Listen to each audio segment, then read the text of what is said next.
Welcome to black cap. आज की हमारी कहानी का नाम 22 फीमेल कोट्टेयम है। तो चलिए शुरू करते हैं।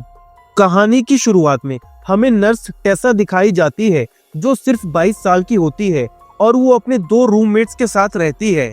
अब हमें पता चलता है कि टेसा एक हॉस्पिटल में नर्स है और उसका सपना है कि वो कनाडा जाए, जिसके लिए उसका वीजा और पासपोर्ट रेडी होना जरूरी है। अब इसके चलते वो पासपोर्ट ऑफिस जाती है। तब उसकी मुलाकात सायरन नाम के एक आदमी से होती है। सायरन उसके डॉक्यूमेंट्स चेक करता है और उसे कहता है कि नेम मिसमैच होने की वजह से उसका पासपोर्ट बनने में थोड़ा और वक्त लगेगा।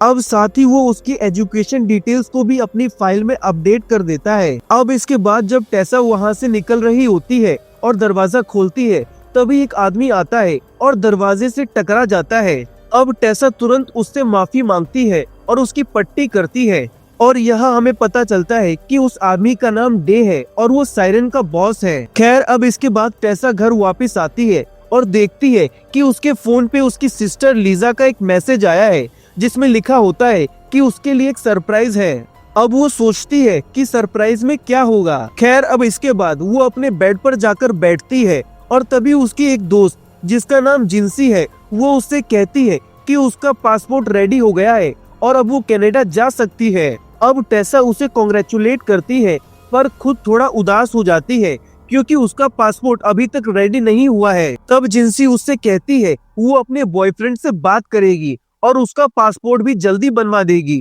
अब सीन चेंज होता है। इधर टेसा अपनी सिस्टर जिसका नाम टीसा है उसके साथ होती है और उससे कहती है कि उसने ऐसा सरप्राइज एक्सपेक्ट नहीं करा था। वो ऐसा इसलिए कहती है क्योंकि टीसा ने अपने बाल छोटे करवा लिए थे। खैर, अब इसके बाद टेसा, जिंसी और टीसा एक मॉल जाते हैं जहां वो खाना ऑर्डर करते हैं। तभी टीसा जिंसी से कहती है कि एक लड़का उन्हें घूर रहा है। इसमें टेसा तुरंत मुड़कर देखती है और जिंसी से कहती है, अरे ये तो सायरन है, मैं इसे जानती हूँ। और तभी सायरन उनके पास आता है और टेसा से बोलता है कि उसके डॉक्यूमेंट सबमिट हो गए हैं और अब जल्दी ही उसका पासपोर्ट रेडी हो जाएगा। इसके बाद सीन कट होता है। अब अगले सीन में टेसा अपनी बहन टीसा को रवि से मिलवाने के लिए हॉस्पिटल ले जाती है और यहाँ हमें पता चलता है कि रवि टेसा का पेशेंट है जो हॉस्पिटल में उसके साथ अक्सर फ्लर्ट करता रहता है। खैर, अब इसके बाद टेसा दोबारा पासपोर्ट के काम के लिए पासपोर्ट ऑफिस जाती है। वहाँ सायरन उससे कहता है कि अब वो हॉस्पिटल में काम नहीं कर सकती। ये सुनकर टेसा हैरान हो जाती है। तब सायरन आगे उससे कहता है, अब तुम्हें ठंड की शॉपिंग करनी पड़ेगी क्योंकि कनाडा में बहुत ठंड पड़ती है। अब ये सुनकर टेसा खुशी से झूमने लगती है क्योंकि इसका मतलब था कि उसका पासपोर्ट बन चुका है। तभी टेसा सायरन से कहती है कि वो उसे पार्टी देना चाहती है। पहले तो सायरन मना कर देता है पर टेसा के ज्यादा बोलने पर मान जाता है और उससे कहता है, चलो ठीक है, मैं एक ड्रिंक ले लूंगा। अब दोनों एक रेस्टोरेंट में जाते हैं जहां दोनों ने पहले से ही एक टेबल बुक कर रखा था। यहाँ सायरन बहुत पी लेता है और अपने होश खो बैठता है, जिसके चलते टेसा उसे घर छोड़ने जाती है। खैर, अब अगली सुबह जब सायरन को होश आता है तब वो टेसा को कॉल करता है और उससे पूछता है कि वो कैसी है। इसके बाद टेसा और सायरन की लंबी बातचीत चलती है। अब दोनों के बीच धीरे धीरे रोज बातें होने लगती है और दोनों एक दूसरे को पसंद करने लगते हैं, जिसके चलते कुछ ही दिनों में दोनों रिलेशनशिप में भी आ जाते हैं। अब एक दिन टेसा और सायरन एक क्लब जाते हैं। तभी एक लड़का टेसा को छेड़ने लगता है। अब सायरन उसे मना करता है पर वो लड़का उसकी बात नहीं मानता। इस पे सायरन टेसा से कहता है कि वो थोड़ी देर में आ रहा है और वो क्लब के वॉशरूम में चला जाता है, जहाँ वो जाकर उस लड़के को बहुत मारता है और क्लब से टेसा को लेकर चला जाता है। इसके बाद वो लड़का सायरन से बदला लेने के लिए उसे ढूंढने लगता है, लेकिन सायरन उसे कहीं नहीं दिखता। खैर, अब अगले दिन जब टेसा सायरन को कॉल करती है तो उसका नंबर नहीं लगता। अब वो बार बार ट्राई करती है पर कोई रिस्पांस नहीं आता, जिसके चलते वो टेंशन में आ जाती है। फिर वो हॉस्पिटल जाती है पर वहाँ भी उसका मन नहीं लगता क्योंकि क्लब के बाद से ही सायरन से उसकी कोई बात नहीं हो पाई थी। उसे डर लगने लगता है कि कहीं सायरन किसी मुसीबत में तो नहीं है। अब हॉस्पिटल के बाद टेसा सीधे सायरन के घर पहुंचती है और दोबारा उसका नंबर ट्राई करती है पर अभी भी कोई जवाब नहीं आता। अब तभी डोरबेल बजती है और टेसा को लगता है कि सायरन आया है। वो बहुत खुशी से दरवाजा खोलती है पर सामने सायरन नहीं बल्कि डे होता है। अब डे अंदर आता है और टेसा उससे सायरन के बारे में पूछती है। तब डे उसे बताता है कि सायरन ने बहुत बड़े आदमी से लड़ाई करी है जो किसी मिनिस्टर का बेटा है, इसलिए उसे इस केस से बचाने के लिए उसने सायरन को अपने फार्म हाउस भेज दिया है। फिर डे सायरन को कॉल करता है और टेसा की उससे बात करवाता है। अब सायरन टेसा से कहता है, मैं 2 दिन में वापस आ जाऊंगा, तुम फिक्र मत करो। अब जब टेसा डे का फोन वापस करने लगती है तब डे उसके साथ बदतमीजी करने लगता है। वो टेसा के साथ जबरदस्ती फिजिकल रिलेशन बनाने की कोशिश करता है, पर जब टेसा उसे मना करती है तब वो उसके साथ मारपीट करता है और उसके साथ जबरदस्ती फिजिकल रिलेशन बना ही लेता है। अब इसके बाद टेसा की हालत बहुत खराब हो जाती है और अगली सुबह वो हॉस्पिटल में एडमिट होती है। अब सायरन भी वहाँ आता है। इधर सायरन की आंखों में डे के लिए बहुत गुस्सा होता है। अब वो किसी तरह टेसा को उसके घर लाता है। अब घर में टेसा उसे अपना गुस्सा शांत करने के लिए कहती है। वो उसे कहती है, मुझे बस तुम्हारे साथ अपनी लाइफ स्पेंड करनी है और कुछ नहीं। खैर अब इसके बाद सायरन उसका पूरा ख्याल रखने लगता है और टेसा की हेल्थ धीरे धीरे ठीक होने लगती है। अब अगले सीन में सायरन ऑमलेट बना रहा होता है, तभी टेसा आती है और उसे हग करती है। पर तभी एक अजीब चीज होती है। असल में सायरन किसी को सीक्रेटली मैसेज कर रहा होता है, पर टेसा ये देख नहीं पाती। खैर अब सीन चेंज होता है। इधर टेसा अपने रूम में रेस्ट कर रही होती है और तभी उसे किसी के आने की आवाज सुनाई देती है। अब जब वो देखती है तो वहाँ डे होता है। अब टेसा उसे देखकर डर जाती है और सायरन को बुलाने लगती है। तभी डे उसे कहता है, मैं यहाँ सिर्फ और सिर्फ तुमसे माफी मांगने आया हूँ। उसके हाथ में एक गुलदस्ता होता है और वो टेसा से कहता है कि जो भी हुआ उसने जानबूझ के नहीं किया, वो एक मेंटल पेशेंट है और उससे बहुत बड़ी गलती हुई है। पर टेसा अब तक बहुत डर चुकी होती है और बार बार सायरन को बुलाती रहती है, पर सायरन वहाँ नहीं आता।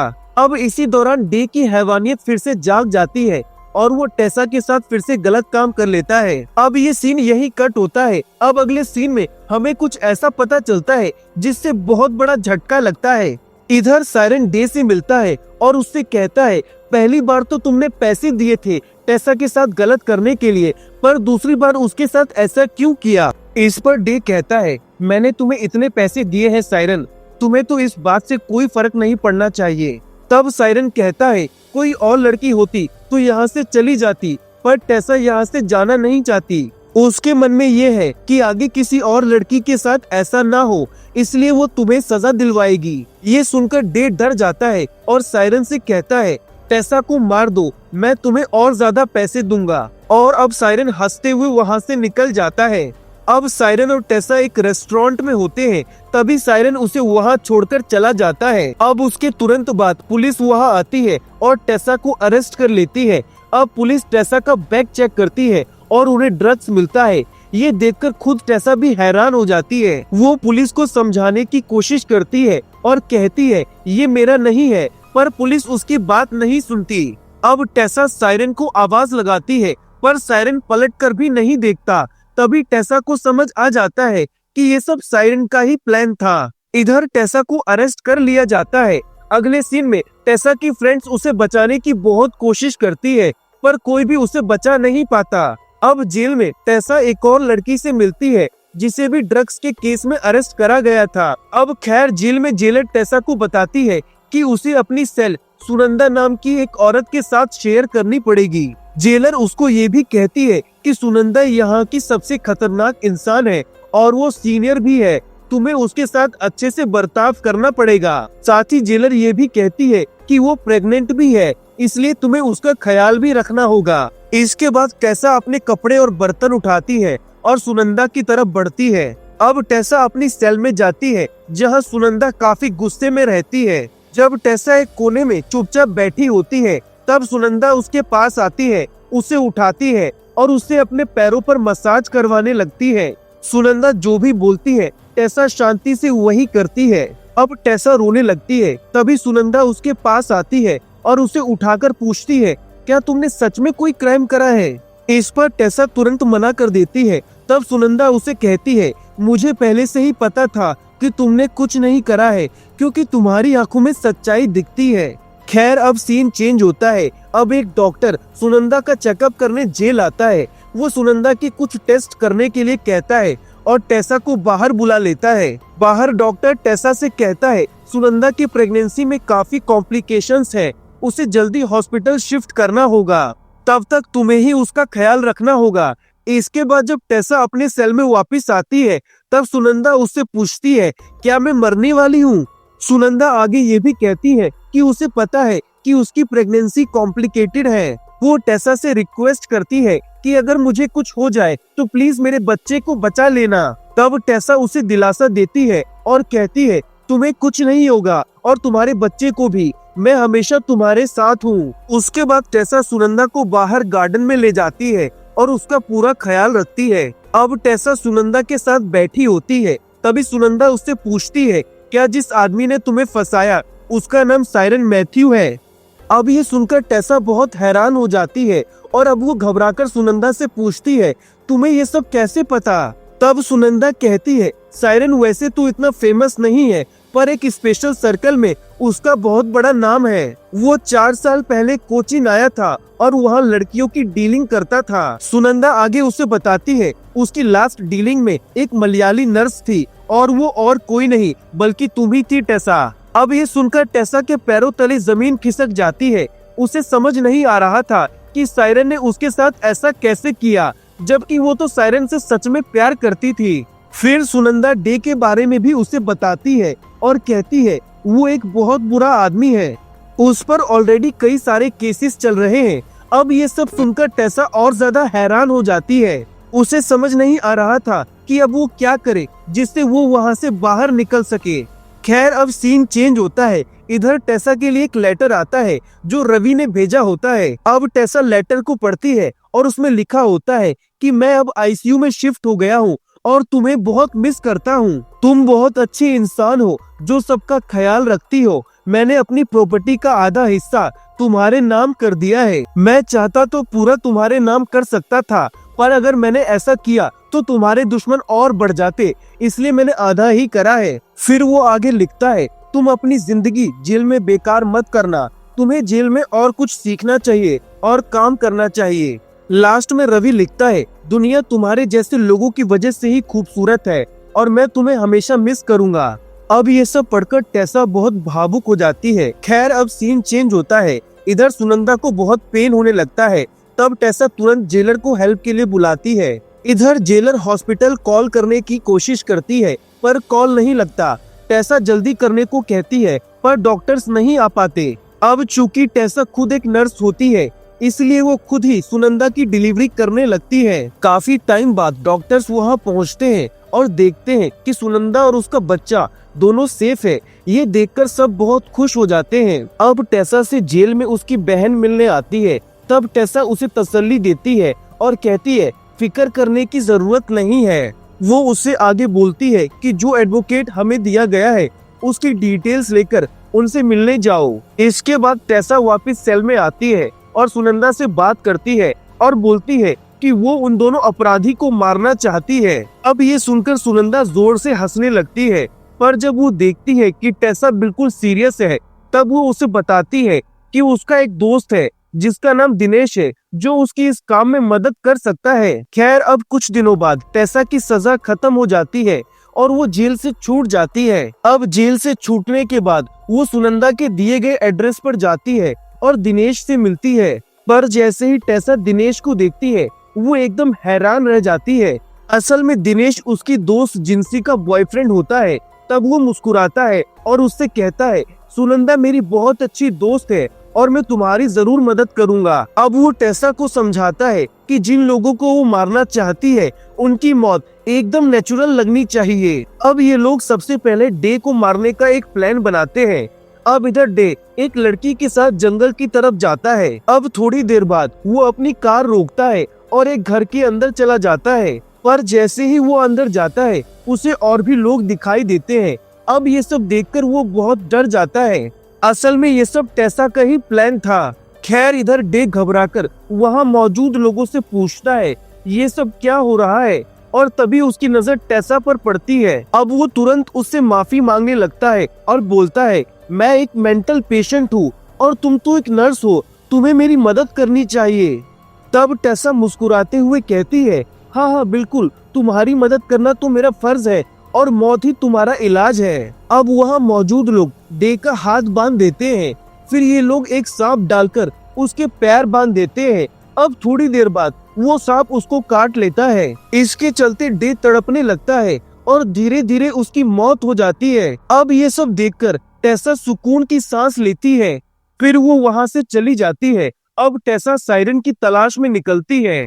जल्द ही उसे सायरन का नया एड्रेस भी मिल जाता है और अब वो अपना अगला प्लान बनाती है, जो होता है सायरन को मारने का। अब वो एक शॉप पर जाती है। शॉप ओनर का नाम बेनी होता है। अब टेसा उसे कहती है, एक मॉडल एजेंसी है जो तुम्हारे दोस्त की है, तुम वहाँ जाओ और मेरी प्रोफाइल वहाँ सबमिट कर दो। इसके बाद बेनी एजेंसी पहुँचता है और ये एजेंसी और किसी की नहीं बल्कि सायरन की ही होती है। पर सायरन किसी नए अपॉइंटमेंट के लिए रेडी नहीं होता।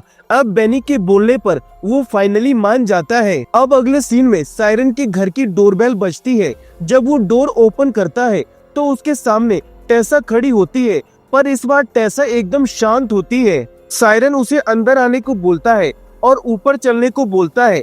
अब जब वो ऊपर पहुंचते हैं तो वो उसे बोलता है, वेलकम बैक टेसा। खैर अब टेसा ये सुनकर एकदम हैरान हो जाती है।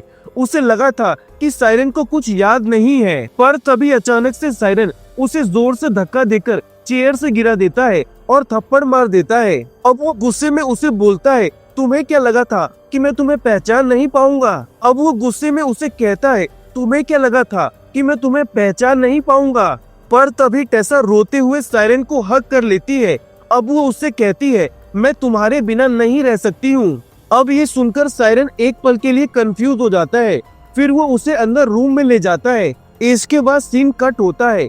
अब इधर सायरन बेड पर सो रहा होता है और टेसा चेयर पर बैठी होती है। जब वो उठता है तो वो टेसा से कहता है, गुड मॉर्निंग। इस पर टेसा मुस्कुराते हुए कहती है, गुड मॉर्निंग नहीं, ये आफ्टरनून है और तुम अब अपने घर में नहीं बल्कि एक सर्जरी के बाद हॉस्पिटल में हो। अब ये सुनकर सायरन को बहुत बड़ा झटका लगता है और तभी उसकी नजर उसके हाथों पर पड़ती है जो बंधे हुए होते हैं। तभी उसे एहसास होता है कि उसे बहुत तेज से दर्द हो रहा है और वो टेसा से पूछता है कि ये सब क्या हो रहा है। टेसा उसे बताती है कि मैंने एक सर्जरी करी है और तुम्हारी बॉडी से एक इम्पोर्टेंट पार्ट निकाल दिया है। ये सुनते ही सायरन की मानो जान ही चली जाती है। अब वो चीखने लगता है।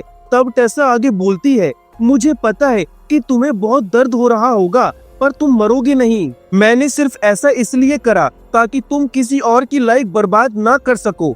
अब सायरन गुस्से से भड़क उठता है, पर वो कुछ कर नहीं पाता। तब टेसा उसे बताती है कि उसने डे को कैसे मारा है। अब सायरन गुस्से में उससे बोलता है, अगर मैं इस बेड से उठ गया ना तो तुम्हें नहीं छोड़ूंगा। अब टेसा सायरन की तरफ देखती है और कहती है, तुम्हें तो सिर्फ एक बेकार आदमी की खोने का दुख है, पर तुमने असल में एक ऐसी लड़की को खो दिया है जो तुमसे सच में प्यार करती थी। अब ये सुनकर सायरन इमोशनल हो जाता है और उसकी आंखों में आंसू आने लगते हैं।